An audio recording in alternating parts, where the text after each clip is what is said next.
Have you ever wondered what happens when you think you know everything about the people closest to you only to find out you don't know a goddamn thing? This isn't some typical love triangle bullshit or cheap TV drama. No, this is way messier than that.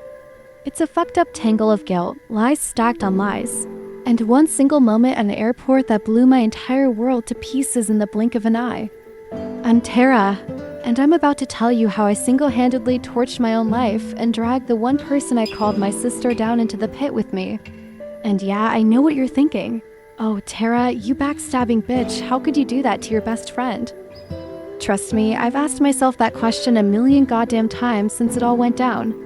But let me tell you how this shitstorm started, how it spiraled out of control, and how I ended up losing everything that mattered to me.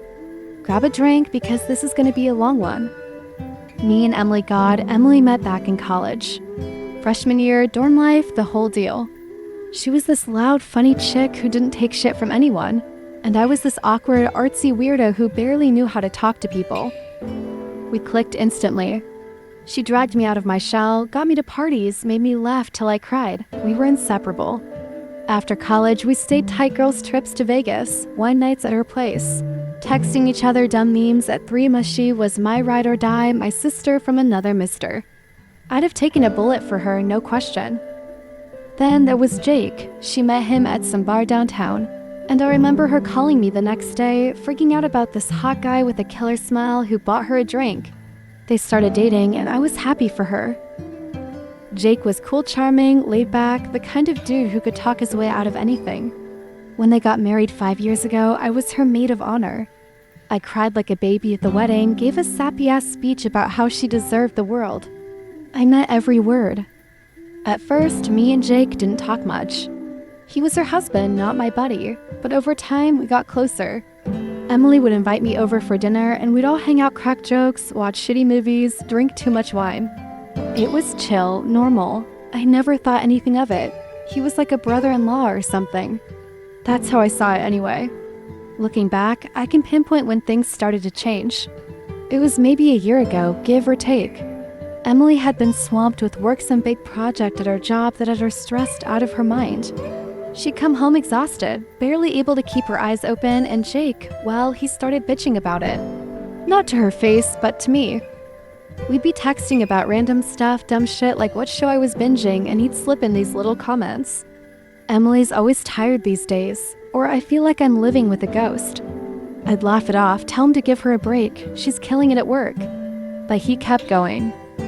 One night, Emily canceled our usual wine night because she had to pull an all-nighter for a deadline. I was bummed, so I texted Jake, half joking. Guess I'll just drink alone tonight, your wife ditched me. He shot back, fuck that, come over. I've got beer and a pizza with your name on it. I didn't think twice. I mean, why would I? I'd been to their place 100 times. So I went.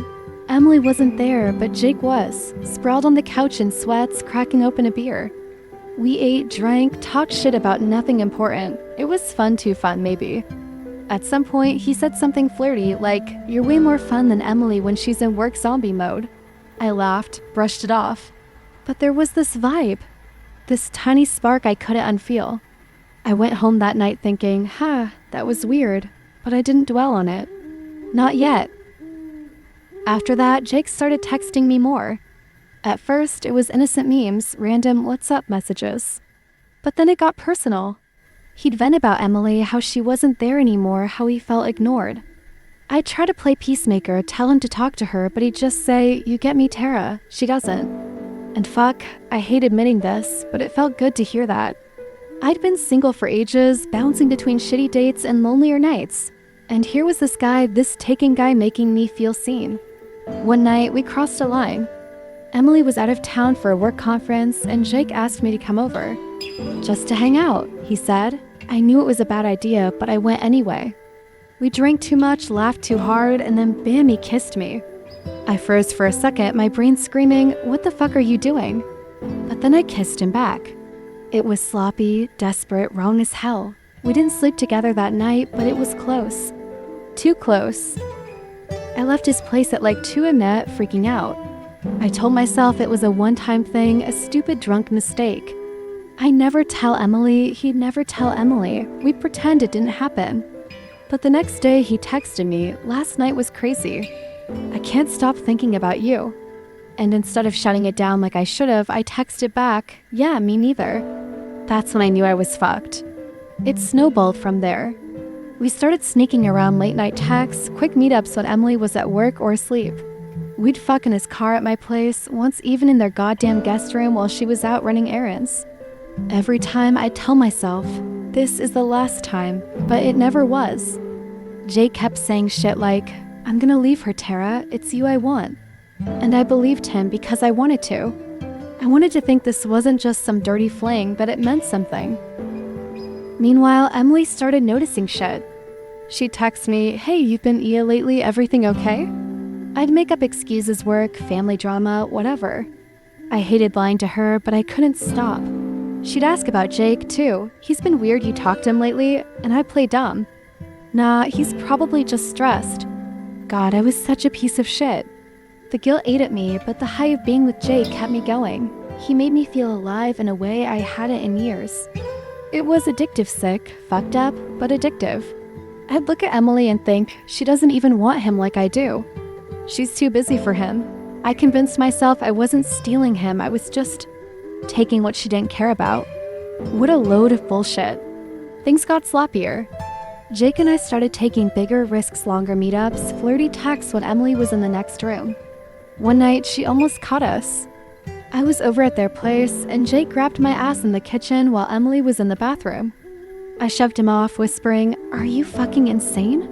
He just laughed. That's when I realized he didn't give a shit about getting caught. He liked the thrill.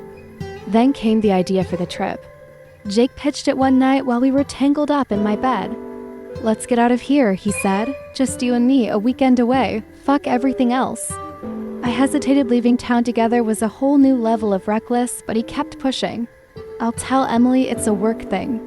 You make up some excuse. She won't suspect a damn thing." I caved because of course I did. We booked the tickets. Some cheap-ass flight to Miami, figured we'd lay low, fuck all day, live like a real couple for once. Jake said he'd handle Emily, tell her he had a last-minute work trip.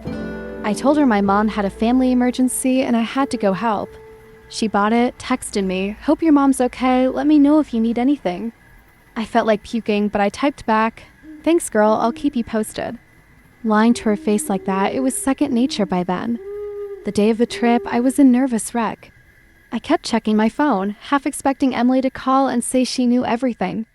But she didn't. Jake picked me up all grins, acting like we were Bonnie and Clyde or some shit.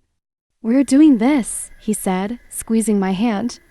I forced a smile, but my gut was screaming at me to back out. I ignored it. We got to the airport, checked in, grabbed coffee.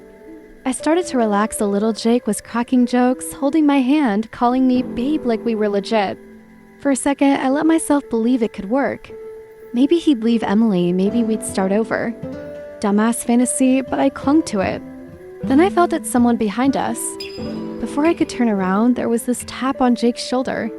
We both spun around, and there she was, Emily, standing there in her fucking jeans and hoodie, looking at us like she'd just caught us murdering someone. Her eyes, Jesus, her eyes. They were cold, hard, like she'd already decided we were dead to her. "Oh my God," I stammered, my brain short-circuiting. Jake jumped in with, "Babe, this isn't what it looks like," which was the dumbest fucking thing he could have said, because it was exactly what it looked like. Emily laughed, actually laughed, this sharp, bitter sound that cut right through me. "Really? Because it looks exactly like my husband and my best friend sneaking off together." Her voice was steady, but I could see her hands shaking. People around us started staring, whispering. Jake's face went beet red, and I just stood there, frozen like a deer in headlights. Then she dropped the bomb. "Oh, by the way, babe, I already talked to a lawyer. Expect divorce papers when you get back." She turned to me, and I swear her glare could have melted steel. "And you? You just lost the only real friend you ever had. Have fun ruining each other's lives." Then she walked off head high, not a single look back. I wanted to run after her, scream, "I'm sorry, I'm so fucking sorry," but my feet wouldn't move. Jake tried to play it off. "She's bluffing," he said, grabbing my arm. "Let's just get on the plane." I yanked away, yelling, "Are you fucking kidding me? It's over, Jake." I stormed off, left him standing there like the asshole he was. I didn't get on the flight. I took an Uber home, crying the whole way, hating myself more than I'd ever hated anyone. Emily didn't bluff. She filed for divorce the next week. Jake blew up my phone, begging me to fix this, saying he'd leave her for real now, like that was some grand fucking gesture. I told him to fuck off and blocked him. I couldn't face Emily, couldn't call, couldn't text, couldn't even look at myself in the mirror without wanting to puke. I heard through mutual friends that she took half of everything in the divorce and moved out. Good for her. Jake tried crawling back to me a few months later, all pathetic and weepy, but I shut that shit down. Then, a year later, word got around he cheated on some new chick he was dating. Figures, once a piece of shit, always a piece of shit. It's been over a year since the airport. I haven't talked to Emily since that day, and I don't expect I ever will.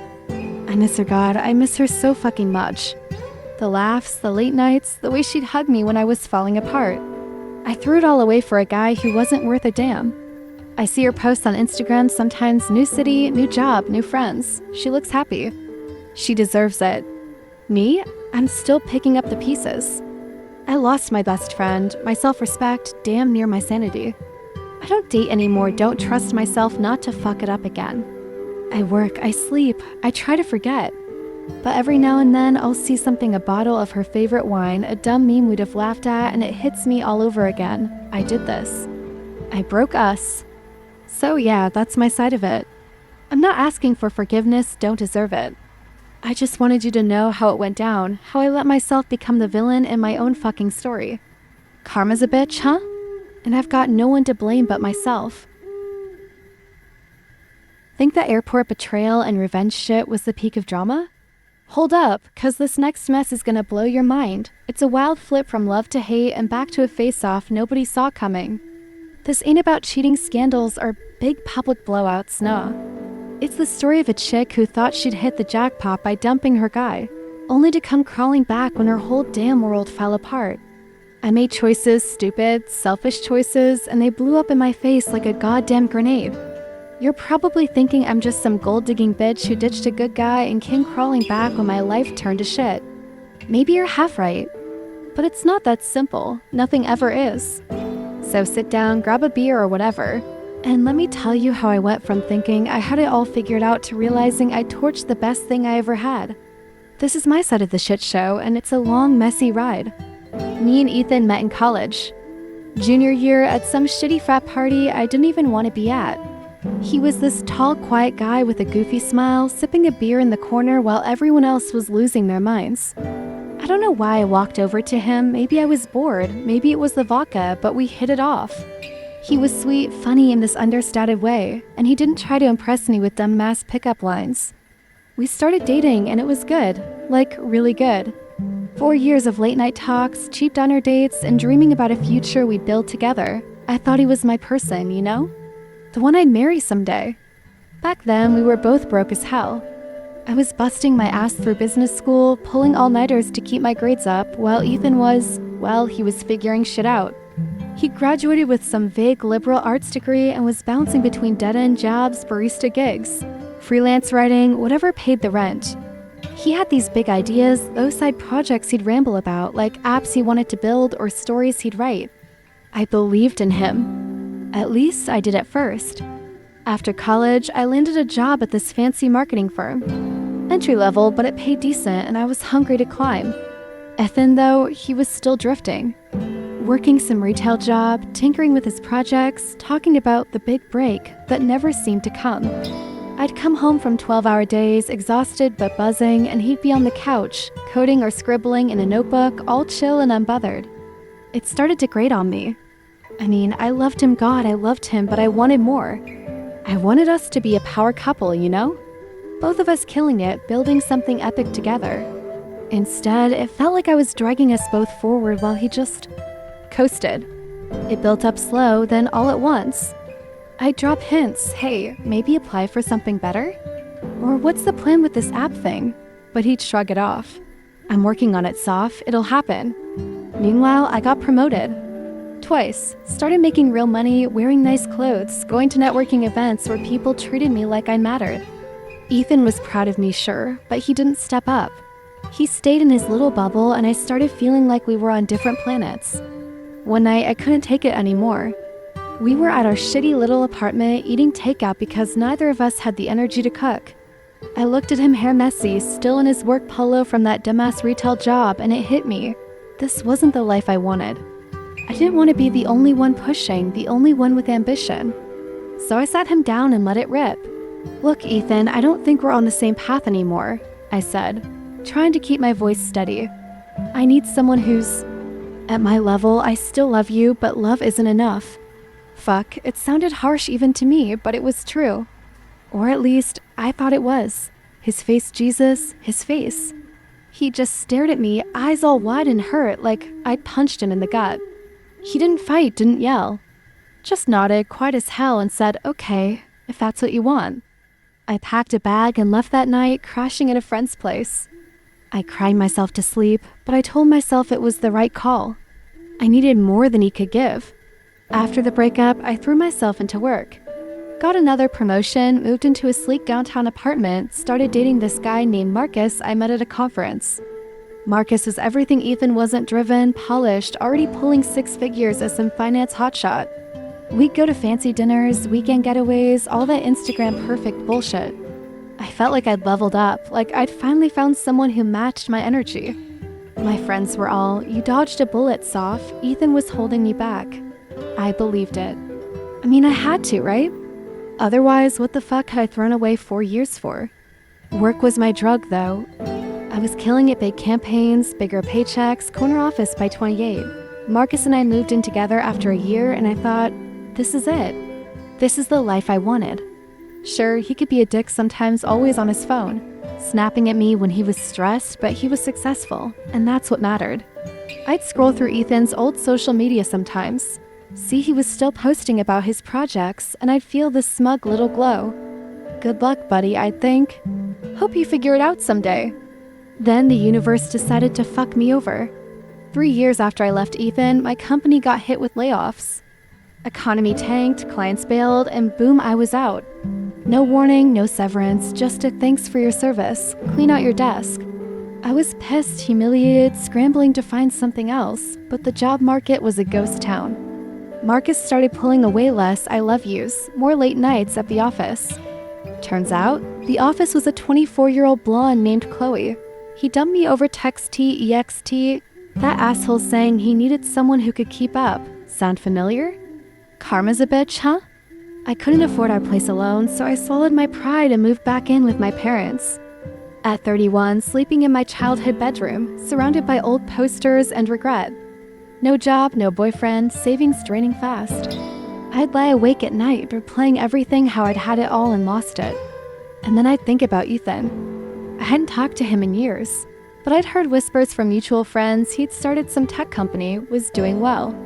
Real well. I'd check his Instagram, see pics of him in a sharp suit, smiling at some event, and it hit me. He'd made it. The guy I dumped for being unambitious was out there thriving, while I was eating my mom's meatloaf and crying into my pillow. I don't know what possessed me. Maybe it was desperation, maybe it was loneliness, maybe it was just plain stupidity. But one day I thought, what if I reached out? I mean, we'd had something real once, right? Maybe he'd miss me too. Maybe he'd see I fucked up and give me a chance to fix it. I spent days obsessing over it, drafting texts I never sent, pacing my room like a lunatic. Finally, I tracked him down. Found out he was still in the city, running his business out of some swanky office downtown. I put on my best outfit, tight jeans, cute top, the works, and showed up at his favorite coffee spot. I knew he still went there. Old habits die hard. When I saw him walk in, my heart stopped. He looked different. Taller somehow, in his tailored jacket, radiating confidence, not the scruffy dreamer I'd left behind. I took a deep breath, walked over, and put on my brightest smile. "Ethan? Oh my god, hi, I've missed you. Can we talk?"